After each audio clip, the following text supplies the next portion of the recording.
Entonces, la primera abstracción con la que vamos a trabajar se llama paralel y como siempre hemos hecho aquí, tratamos de ilustrarlas haciendo, pues, con problemas, calculando cosas de una vez. Entonces, todo nace de, si quiero hacer, si quiero hacer paralelismo, ¿cuál podría ser una forma sencilla de indicar que dos computaciones deben realizarse en paralelo?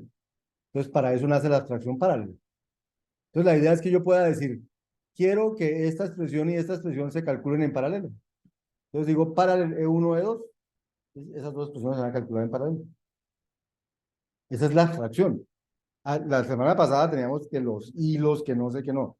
Quiero ejecutar dos abstracciones en paralelo, digo, quiero que esta expresión y esta expresión se ejecuten en paralelo. Entonces, ¿qué hace la abstracción paralela?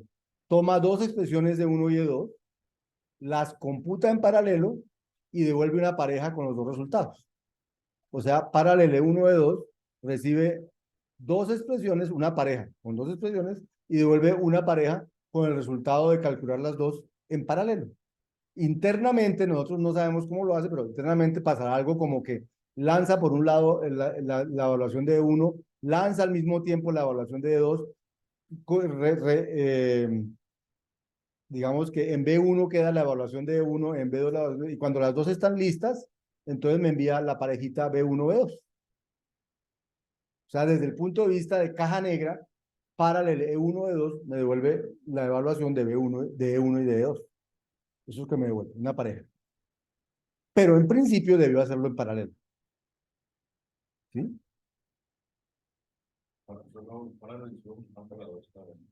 Este paralelo por ahora solo funciona para dos cosas y dos expresiones. Entonces vamos a usar el paralelo por primera vez. Vamos a calcular la norma P de un vector. Bueno, vamos a coger un vector. Vamos a hacer un vector porque voy a mezclar aquí un poquito de imperativo con funcional, pero para tratar de ilustrar algo que es muy importante, pues en la vida real usted va a poder mezclar imperativo con concurrente, pero tenemos que ser conscientes de los problemas que se pueden presentar. Y esa es la razón de usarlo aquí un ratico, pero no lo vamos a usar mucho, ni en los proyectos ni nada de esas cosas, solamente para ilustrar ciertos problemas que se pueden presentar o ciertas propiedades que tienen que tener los programas para que no haya problemas. Entonces, dado un vector representado por un arreglo de enteros, se requiere calcular la norma P. ¿Qué es la norma P? Es una generalización de la noción de longitud de la geometría. Entonces, la norma 2 es lo que llamamos la distancia, ¿cierto? La norma 2 de un vector de n dimensiones es a al cuadrado más a1 al cuadrado más a n al cuadrado a la raíz. O sea, es la raíz cuadrada, es como una distancia, ¿cierto? Pero la norma P, entonces, no es la raíz cuadrada, sino la raíz P de la suma de los A1, A2, AN a la P. O sea, como que generalizo y no elevo al cuadrado y saco la raíz cuadrada, sino que elevo a la P y saco la raíz P. Esa es la generalización de como la norma P de un vector. Eh, o sea, si P fuera 2, eso es como la distancia, o lo que llamamos la norma, o sea, el largo del vector en n dimensiones, ¿cierto? Pero si P no es 2 sino que es P, entonces eh, representa una abstracción. Que ya- que ¿En qué la usen? No sé en qué la usen. Pero digamos, es parte de lo que hacen los matemáticos, abstraer y decir, pues, ¿por qué tiene que ser al cuadrado? Vamos a hacer la P. Y entonces sería esto. Y estudian las propiedades de esa, de esa definición de norma P. Con P igual 2 se usa para sacar distancias y esas cosas. Con P más, no sé, ahorita no tengo en la cabeza para qué se usa. Pero digamos, está la definición de qué es la norma P y quiero calcular esto, quiero calcular esta suma y a la 1 sobre P. Entonces, miren que para calcular esta suma, ¿cierto? Eh, entonces, digamos que yo podría abstraer dónde empieza la suma, dónde termina la suma, y podría calcular la suma desde S hasta T-1 de ahí a la P. diciendo que la suma empieza en S y termina en T sin incluir a T. Entonces, esta es como esta es como una generalización de esto. O sea, esta va de 0 hasta n-1, esto va desde S hasta t-1, de ahí a la P. Entonces, lo que vamos a hacer realmente es calcular, eh, o sea, mi problema original es S igual a 0 y t igual a n-1. Pero, digamos, voy a hacer un programa que calcule esta suma por pedacitos, desde S hasta t. Entonces, vamos a hacer un programa en escala para calcular esta suma. Suma desde S hasta t-1 de ahí a la P. Entonces, miren lo que uno hace, recibe, bueno, no recibe, no. Esta es la función matemática para elevar a exponencial. ¿Usted ya la conocieron en alguna parte, la usaron en alguno de los talleres? Sí, esto lo que hace es calcular P, X a la P o P a la X.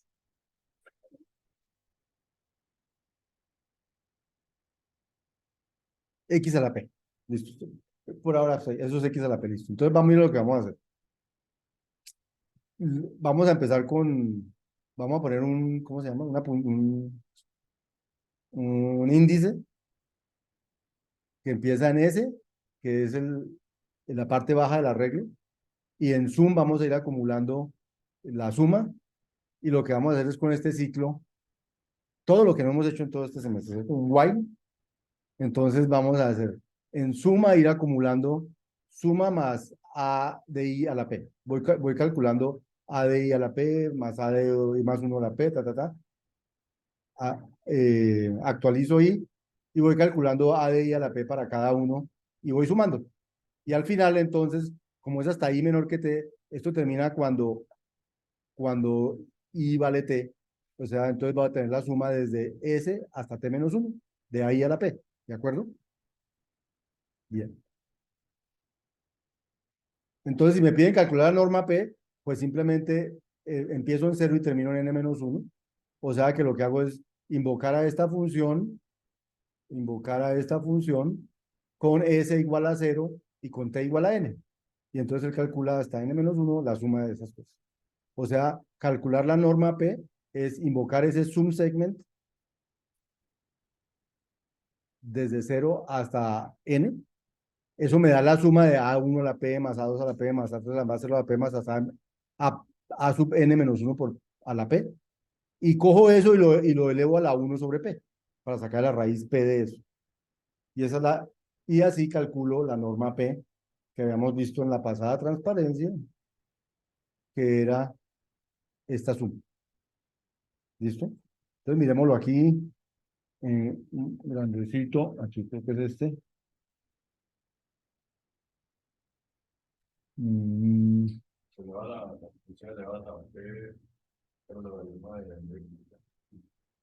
sí, ese, ya voy, un segundo. Es que llamé el que...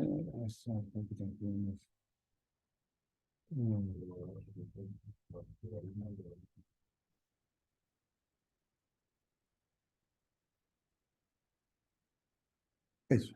Entonces, eh, esta es la función que saca la potencia, que es... bueno, este es E a la esto. E a la P por logaritmo de ahora todo X, que eso termina siendo X a la P. Esto termina calculando X a la P. Y sum segment, que es la que tenía escrita allí, pues voy a copiar. Necesito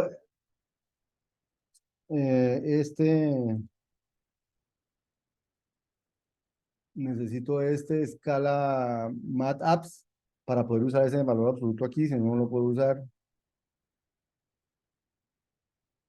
Eh,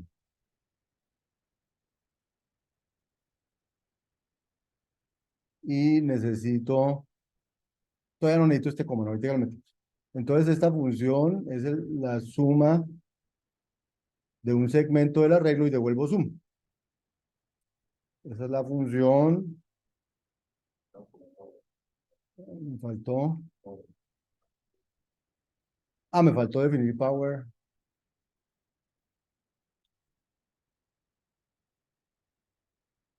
Y ahora sí defino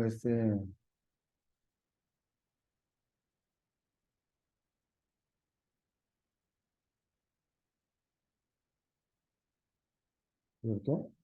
Y entonces la norma P es llamar a esa función P subsegment desde 0 hasta n y elevar el resultado a la 1/p para sacar la raíz P de eso, ¿cierto?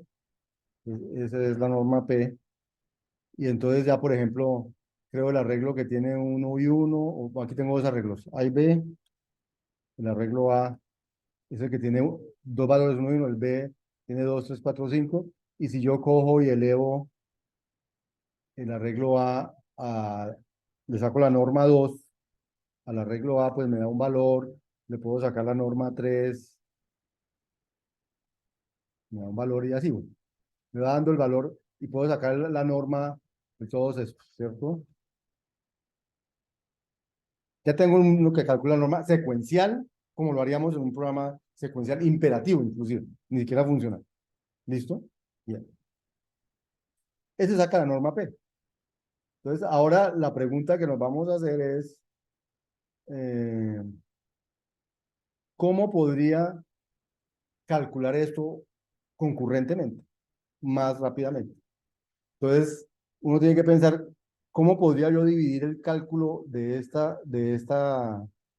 valor de manera que se puedan hacer dos cosas en paralelo, en lugar de hacer todo secuencial? Porque estoy haciendo uno por uno. Este programa dice, este programa que tengo aquí, él va uno por uno. Calcula A sub 0 a la P, luego A sub 1 a la P, luego A sub 2 a la P, y los va sumando. Todo lo hace secuencial. ¿Será que podemos hacer alguna de esas cosas en paralelo? Entonces, pensando en eso, alguien dice, vea, es que yo podría pensar que sumar todas estas lo puedo partir en dos problemas. Para hacer esta suma, esta sumita, la de aquí adentro, lo que hago es sumar desde 0 hasta m-1 y luego sumar desde m hasta n-1. O sea, esos son dos sumas que se podían hacer en paralelo. Luego sumo los resultados y lo elevo a la 1/p. O sea, podría partir esta computación aquí en un punto medio. Entonces, esa es la idea. Entonces, esta es la norma P en dos pedazos. Recibo el mismo arreglo, recibo el mismo P, pero entonces lo que hago es, me consigo quién es el que está en la mitad, el índice de la mitad, y digo, voy a calcular, por un lado, una suma 1, que es sumar un segmento que va desde 0 hasta n.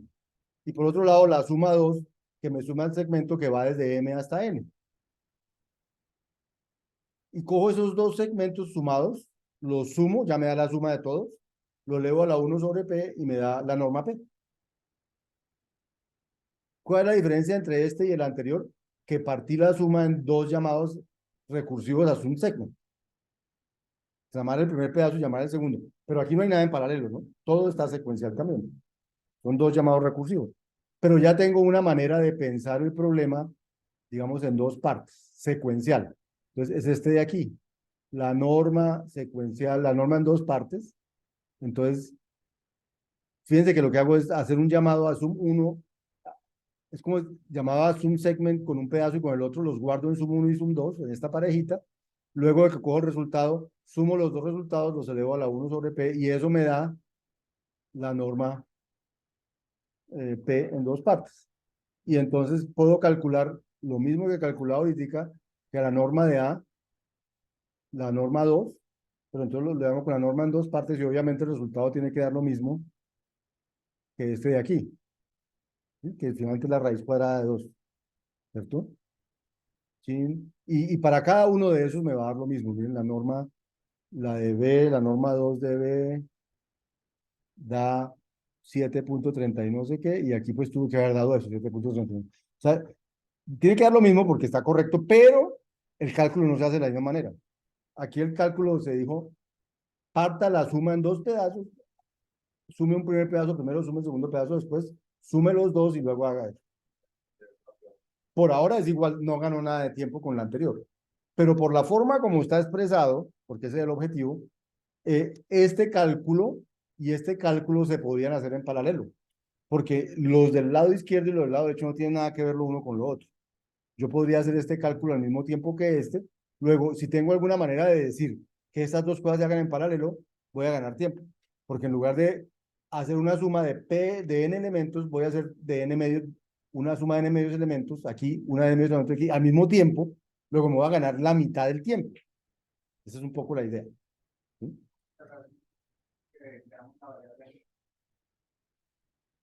Todavía no hemos ganado nada.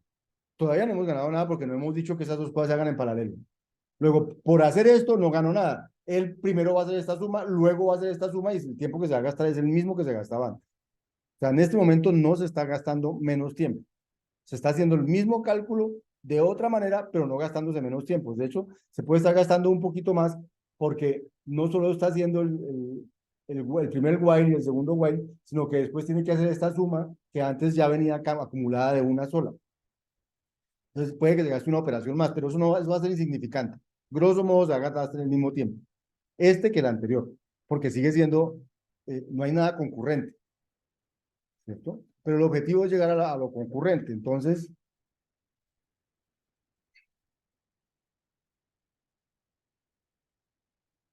pues aquí estamos comparando la ejecución de las dos versiones. La versión una, no. Entonces, no, aquí no, entonces un segundo. Entonces, esa es la versión resultante. Bien. Si yo, entonces, yo podría entonces decidir que este cálculo y este cálculo se hacen en paralelo y no en secuencial como están ahí. Entonces, miremos lo que pasa en los dos casos. La única diferencia sería que en un lado, fíjense, yo llamo a un segment de 0 a m y luego de m a n. En el otro lado hago lo mismo, pero en paralelo. Es la única diferencia. Donde aquí decía, calcule este y este como una parejita, eso se hace secuencial. Ahora le digo, calcúleme esa parejita en paralelo. Porque mi abstracción paralela, eso es lo que hace, calcular una parejita en paralelo. Eso es el único cambio que le voy a hacer a mi programa. Que donde no decía paralelo, diga paralelo. Que estas dos tareas que se hacían secuencial, ahora las haga en paralelo. El resto no le voy a cambiar nada más a mi programa. El resultado es el mismo, ¿sí o no? O sea, da lo mismo que daba el otro porque no está haciendo nada diferente, solo que la expresión uno y la expresión 2 se van a calcular en paralelo. Pero aquí calculaba la expresión uno, la expresión 2 y luego la sumaba y daba resultado. Y si eso estaba correcto, mi nuevo programa está correcto porque esto no le añade, no le cambia nada a lo que está devolviendo. Solo en su operatividad, en principio, podrá ser más rápido porque hará estos dos cálculos en paralelo. Pero el resultado como tal no va a cambiar. O sea, la corrección de mi programa sigue siendo la corrección del programa original. ¿Cuál es la diferencia? Es que aquí primero calcula este segmento, o sea, va calculando esta, luego esta, va sumando, ¿cierto? Y hasta que calcula la expresión uno, luego calcula la expresión 2 y luego el resultado. Mientras que en este cálculo se va haciendo al mismo tiempo que este cálculo. O sea, E1 y E2 se van calculando en paralelo. Entonces, en principio la lógica dice que en n medios pasos, aquí yo ya tendré calculado E1 y E2, mientras que aquí pasan n pasos para poder tener calculados los dos. O sea que este programa debe ser más rápido que el otro programa. Entonces, ahora, la versión paralela puede tardar algún tiempo en configurar la ejecución paralela, ¿cierto? Y después de eso podría progresar el procesamiento de reglamento dos veces más rápido que la versión secuencial. O sea, esta tiene un costo adicional de gestionar el paralelismo, pero el costo adicional puede ser muy barato comparado con hacer tantas operaciones extras. Puede que no valga la pena para cosas pequeñas. Hay que mirar a partir de cuándo el paralelismo vale la pena, exactamente. Entonces, este es el tercer caso de aquí. La norma, la misma, en paralelo, lo único que hice fue poner paralelo aquí, donde antes no había paralelo. De resto, el programa es idéntico. Entonces se llama P non to par, par de paralelo.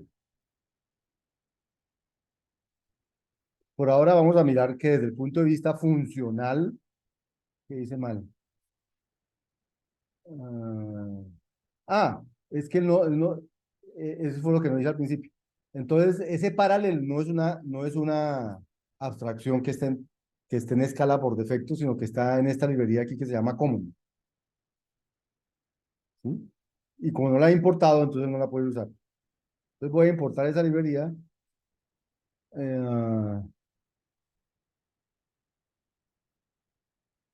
Ya sé qué pasó. Eh, Perdón un segundo, voy a salir, ya sé qué pasó. Eh,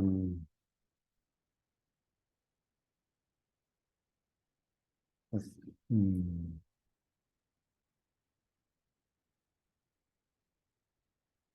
¿Y ahora qué se me hizo mi terminal? ¿Qué se me hizo mi terminal?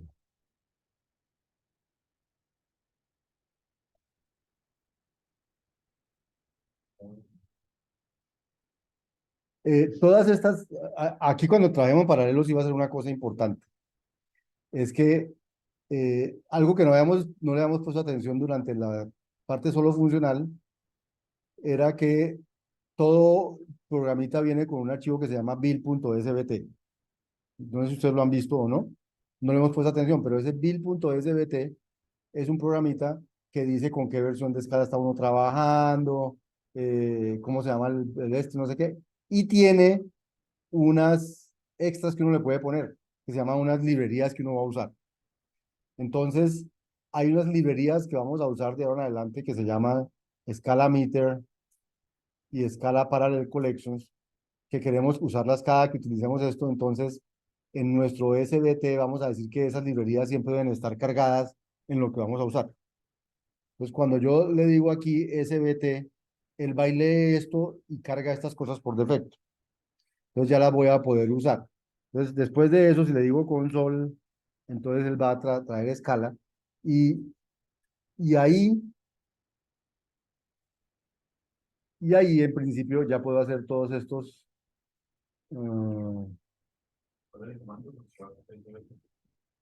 SBT. SBT y entonces el SBT es el Scala Build Tool, herramienta de construcción de escala. Entonces él lee el build.sbt y, y trae esas librerías que hayan ahí por defecto. Además de las que trae pues, escala por siempre, trae las extras que hay declaradas allí. Nosotros vamos a necesitar, ahorita más tarde les voy a mostrar, para lo que vamos a hacer, una que se llama escala meter, que me mide el tiempo que se demoran las cosas ejecutándose, pero no el tiempo cualquiera, sino el tiempo de una manera especial, ya vamos a contar hoy, y también las colecciones paralelas de escala que antes eran por defecto, ya no son por defecto, entonces las cargamos ahí. Entonces vamos a poder hacer este import, lo había podido hacer porque lo había, pero este common no lo había podido importar, creo, porque no había visto que estaba allí. Pero ahora ya lo pude importar. Entonces, con esa que importé, ahora sí puedo hacer, bueno, vamos a hacer lo que había hecho antes. Vamos a traer el power de antes, eh, zoom segment secuencial, pnorm secuencial,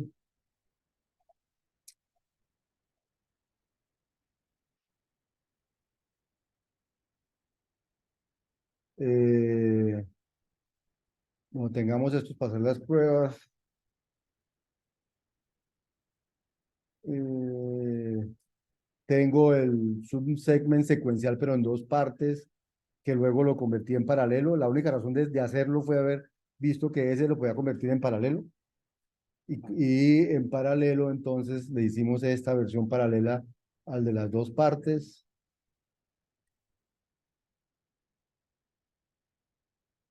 Ujú, y, y ahí vamos. Entonces, miremos que hacer esta norma en paralelo, pues sigue dando funcionalmente lo que tiene que dar. El 1.4142 queda ahorita, o el de B2 quedaba 7.30 y algo, creo. O sea, esta versión es correcta. No hemos visto tiempos, pero se supone que lo que hicimos allí fue decirle que ejecute en paralelo estas dos cosas. ¿Mm? Por ahora lo que quiero ver es que miren, que paralelizar no fue nada difícil. Fue simplemente coger una tarea que se hacía secuencial, como escribir las dos tareas que se pueden hacer en paralelo, hacerlas en paralelo y luego coger sus resultados. Eso fue todo lo que hicimos. No hicimos mayor cosa. Bien. Ya miramos ahorita tiempos. Ahorita miramos tiempos. Eh,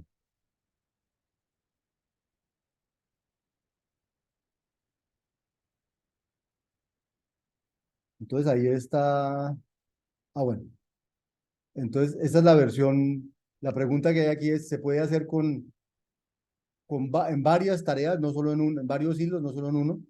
O sea, podríamos hacer lo mismo, pero no generando solo dos hilos, sino generando varios hilos.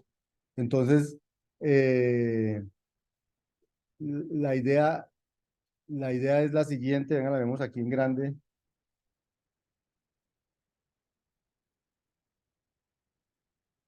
Bueno, antes la podríamos hacer en cuatro partes y no en dos, porque lo hicimos en dos. Podemos hacerla en cuatro partes, uno ya puede hacerla en cuatro partes. Miren lo que vamos a hacer. Voy a calcular n sobre 4, n sobre, eh, n sobre 2 y 3 cuartos de n. O sea, voy a partir el arreglo en cuatro pedazos, no en dos, en la mitad, sino en un cuarto, dos cuartos, tres cuartos. Y entonces voy a hacer el cálculo de cero hasta el primer pedazo, el primer cuarto, del primer cuarto al segundo cuarto, del segundo cuarto al tercer cuarto y del tercer cuarto hasta el final. ¿Ah? Y entonces hago en un paralelo estos dos, en otro paralelo estos dos y en un paralelo los dos paralelos. Esa es una manera de tener cuatro en paralelo. ¿Mm? Lo importante es ver, ¿y entonces qué hago? Saco el resultado de la una, de la otra, lo sumo, lo elevo a la 1 sobre P y eso me da la norma P. Entonces aquí ya no lo paralelicé en dos tareas, sino en cuatro. Y si calculo cuánto da, por ahora estamos preocupados es porque no se nos dañe el cálculo.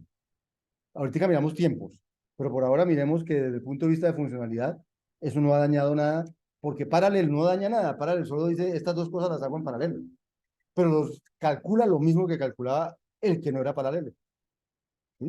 Entonces miren que esto funciona perfectamente bien, ¿cierto? Bien. Ahora, supongamos que eso fueron cuatro, no quiero un número no limitado, que pueden ser 5, 6, 7, 8 hilos, no sé cuántos quiero. Entonces, miren lo que uno podría hacer.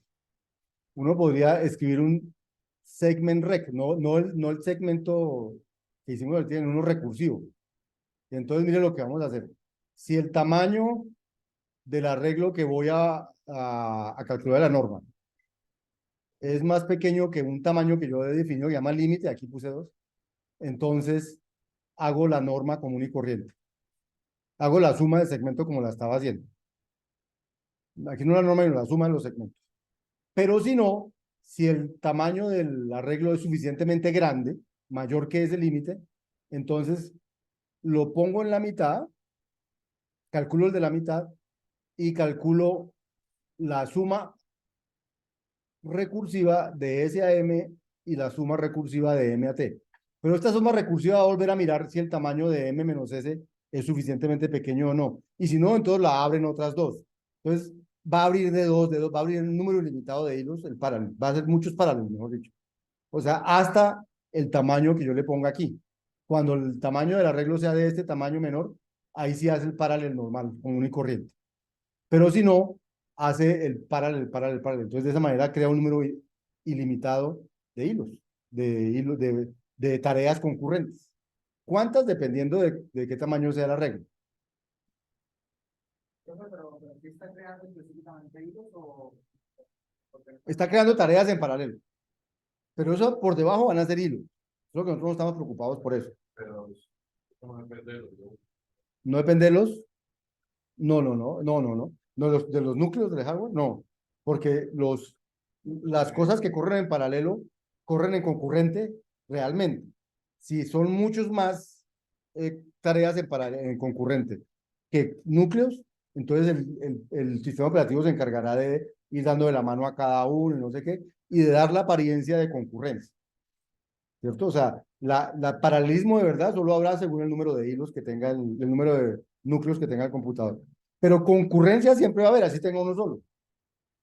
Y el que le va a dar la impresión de concurrencia es el sistema operativo. Y la manera de hacer la concurrencia es por lo que hicimos la vez pasada, ¿cómo se llama? Intercalación. O sea, realmente la semántica de los hilos es semántica de intercalación.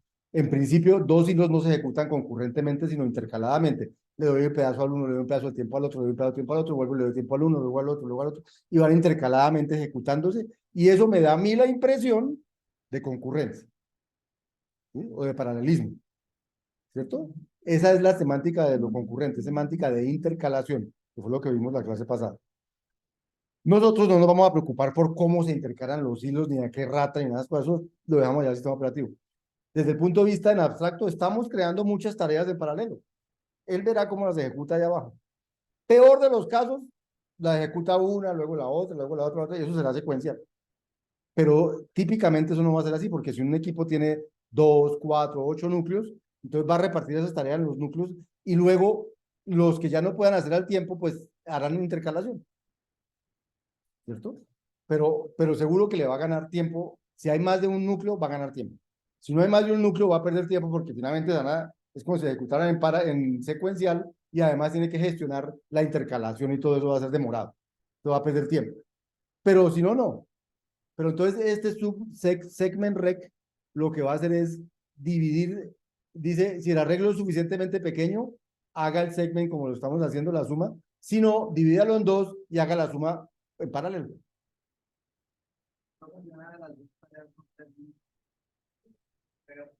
No, solo el paralel termina cuando las dos tareas terminan. Entonces, mi, este sería mi segment recursivo con paralelo y mi norma con el recursivo que se llama el segment recursivo. Tan, y miremos que la funcionalidad no se ha dañado. No hemos empezado a medir tiempo. Eso lo vamos a medir después. Me faltó este límite. Y este límite es un valor que también después vamos a ver cómo se pone. Como los ejemplos que tengo aquí son chiquitos, me tocó ponerlo chiquito. Pero en general no tiene que ser tan chiquito, sino que los ejemplos aquí son con arreglos de tamaño 4 de tamaño 2 entonces, pues, si lo pongo más grande, nunca va a hacer eso. Ahora sí, y miremos que la funcionalidad no se ha dañado. Vamos a llamar a la norma y vamos a llamar a la norma, las que siempre estamos llamando para verificar que nos quedó bien, que no nos ha dañado nada. ¿Esta es la que hacemos? ¿Listo? Bien. Ahora, ¿qué dice aquí? Bueno, eso es lo que dice aquí.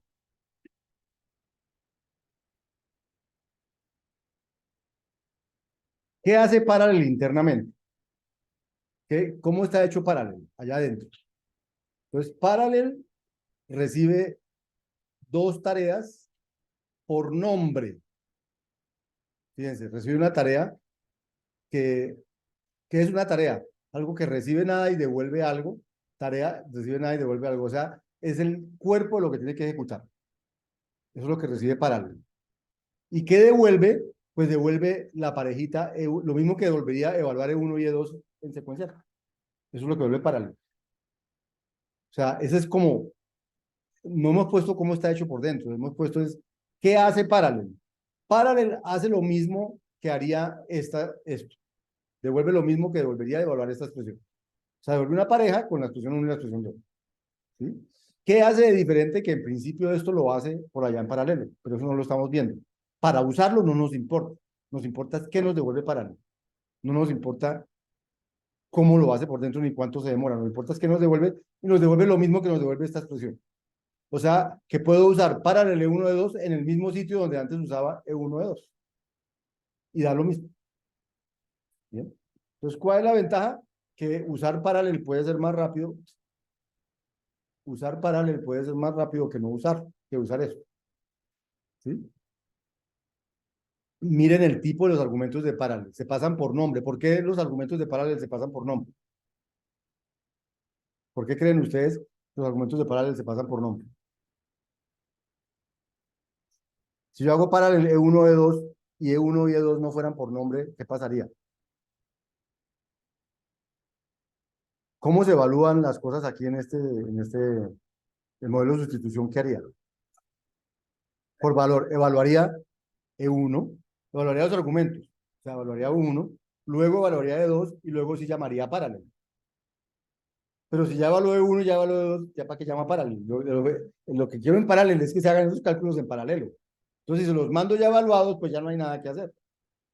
Entonces, tengo que mandárselos por nombre para que no los evalúe, para el que los tenga que evaluar sea paralelo, no escala antes de mandar a paralelo. Entonces, por eso E1 y E2 son parámetros por nombre.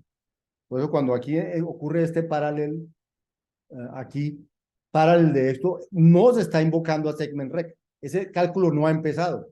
No se está invocando a segment-rec de esto. Ese cálculo no ha empezado. Se está invocando a paralel y se le mandan estas dos cosas por nombre. O sea, esos no se han evaluado. Los va a evaluar paralel cuando él decida que hay que evaluarlo. Pero no los vamos a evaluar nosotros con el llamado, porque si lo hablamos nosotros, el llamado sería secuencial. Porque el modelo, si no lo hacemos por nombre, el modelo evaluaría primero el parámetro primero, evaluaría el parámetro segundo y luego le mandaría los resultados. O sea que se harían en secuencial, no en paralelo. Entonces, paralel tiene que tener estos dos parámetros como nombre, si no, no funciona. Suponga que paralel lo hubiéramos definido así, tarea de tipo A y tarea de tipo B. Entonces, ¿cuál sería la diferencia entre ejecutar este paralel y el paralel 1? Entonces, si no los pongo por nombre, entonces paralel 1 lo que hace es evaluar en secuencial. O sea, cuando llama paralel 1, para poder llamar a paralel 1 tuve que haber evaluado de 1, luego haber evaluado de 2 y luego se llamará paralel 1. Luego paralel 1 no va a hacer nada más que devolver la parejita de los resultados, pero no tiene que evaluar nada. Y y si lo fuera a evaluar algo en paralelo, son dos cosas que no cuestan nada, porque lo que le mandé fue el resultado ya evaluado. En cambio, en paralelo, E1 y E2 no llegan evaluados. Luego, entonces, evaluarlos en paralelo sí va a tener un efecto. ¿Listo? Entonces, ¿qué funciona por allá detrás cuando usamos paralelo? Todavía no hemos medido tiempos, ¿cierto? Pero, ¿qué es lo que está pasando allá adentro? Entonces, necesito que el lenguaje de programación me ofrezca esa expresividad, las librerías que hay ahí abajo, que me tocó subir para que eso funcionara, ¿cierto? La máquina virtual va a estar funcionando, porque cuando yo ejecute paralelo, pues él tendrá por dentro que ejecutar algo en la máquina virtual que haga que las dos cosas se ejecuten en paralelo. El sistema operativo, porque finalmente el sistema operativo es el que va a hacer que la ejecución, el sistema, la semántica de intercalación funcione. Y el hardware, porque el hardware es el que me va a decir si tengo 2, si tengo 4, si tengo 8, cuántos núcleos tengo allá abajo. O sea, cuando yo uso paralelo, estoy abstrayendo todo esto, pero todo esto está por debajo de paralelo. ¿Mm? Y qué rico no tener que pensar nosotros en eso.